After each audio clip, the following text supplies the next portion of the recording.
सच ही कहा किसी ने, कोई इंसान जब तक सुख नहीं प्राप्त कर सकता जब तक कि वो खुद ना चाहे, क्योंकि हम और हमारे चाहने से ही हमारे आसपास जो सुख है वो हमें दिखाई पड़ता है।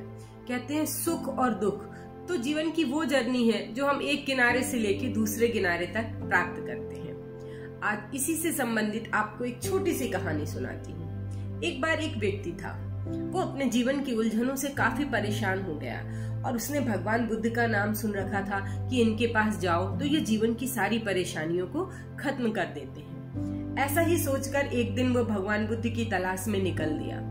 काफी दिनों बाद प्रयास करने पर उसे पता पड़ा कि भगवान बुद्ध इस जगह ठहरे हुए हैं, तो वो वहां पहुंचा और जाके भीड़ में पीछे बैठ गया।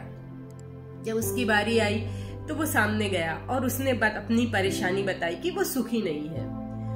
भगवान बुद्ध ने उससे एक छोटा सा प्रश्न किया, क्या तुम्हारे पुत्र है? उसने कहा, हाँ मेरा एक पुत्र है और मैं उसे बहुत प्यार करता हूँ। वो तो मेरी जीवन रेखा है, मैं उसके बिना अपने जीवन की परिकल्पना ही नहीं कर सकता। उन्होंने कहा, अच्छा क्या तुम्हारे भाई के भी पुत्र है? उन्होंने कहा, हाँ उनको भी एक पुत्र है। बोले, आप उसको कितना प्यार करते? बोले, उसको भी मैं बहुत प्यार करता हूँ और वो भी बहुत अच्छा है, लेकिन मैं अपने बेटे को उससे ज्यादा प्यार करता हूँ। फिर उन्होंने पूछा, पड़ोस में उनके पुत्र है? उन्होंने कहा, हाँ उनका भी पुत्र है, बहुत अच्छा नेक है और सुबह शाम हमारे चरण स्पर्श करता, बहुत अच्छा है, उसे भी मैं आशीर्वाद देता हूँ। वो थोड़ा और मोहल्ले में आगे गए। उन्होंने कहा, एक पड़ोस वाले मोहल्ले में इस गली के अलावा और उस व्यक्ति को आप जानते हैं? किसी व्यक्ति को? बोले, हाँ हाँ मैं जानता हूँ। बोले, उनके पुत्र है? बोले, हाँ है ना, उनका पुत्र भी है, वो भी काफी अच्छा है।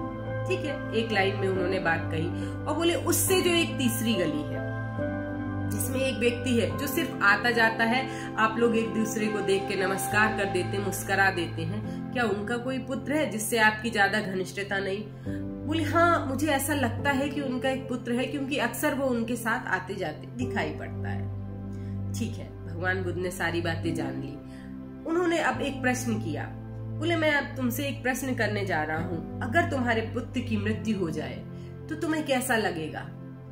वो घबरा गया और उसने कहा, ये तो बड़ा अजीब प्रश्न पूछा आपने, मैं तो इस चीज की कल्पना ही नहीं कर सकता, क्योंकि मेरा तो जीवन ही खत्म हो जाएगा अगर मेरे पुत्र को कुछ हो गया। मेरे जीवन में जो कुछ भी है, मैं जो कुछ भी कर रहा हूँ, वो सब कुछ मैं सिर्फ अपने पुत्र के लिए ही कर रहा हूँ। उन्होंने कहा, ठीक, अगर तुम्हारे भाई का पुत्र की मृत्यु हो जाए तो तुम्हें कैसा लगेगा? उसने कहा, मुझे बहुत दुख होगा और निसंदेह वो मेरे भाई का पुत्र है, मैं उसके साथ रोज हंसता बैठता हूँ, लेकिन हाँ कहीं जो मेरे पुत्र के जाने से मेरा जीवन रुक जाएगा, शायद वैसा नहीं होगा। उन्होंने कहा, फिर जो आपके पड़ोस में रहते हैं उनका? बोले, उनके लिए भी बहुत दुख होगा, लेकिन दुख की जो परिजाष्टा थी वो थोड़ी और कम हो गई।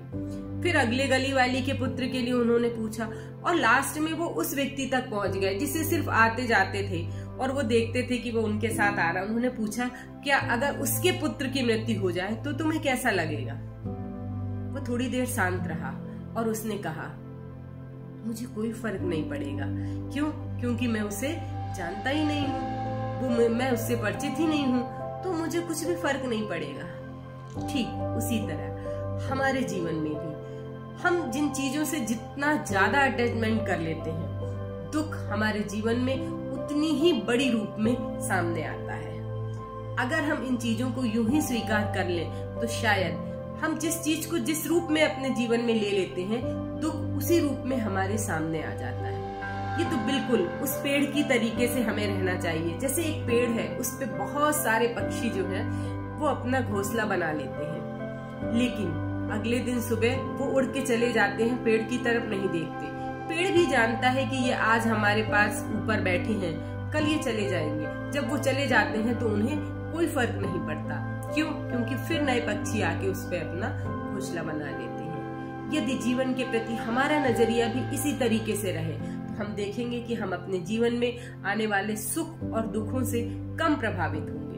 क्योंकि हम कितना प्रभावित हो रहे हैं ये हमारे ऊपर निर्भर करता है कि हमारी सोच हमें किस चीज से कहां तक प्रभावित हो रही है। सुख और दुख जीवन के एक पहलू हैं, किसी भी रूप में आप उन्हें देखिए, वो आपके नजदीक उतने ही आपके अंदर घुस पाएंगे जितना आप चाहेंगे। प्रयास करें कि सुख में भी हम उसी तरीके से रहें और दुख को अपने उतना नजदीक ना आने दें जिस हिसाब से अभी हमने ये कहानी सुनी, तो हम पाएंगे कि हमारा जीवन का ये सफर बहुत ही आसान हो जाएगा। फिर मिलेंगे एक नई सोच, एक नई कहानी के साथ। मैं नीलम।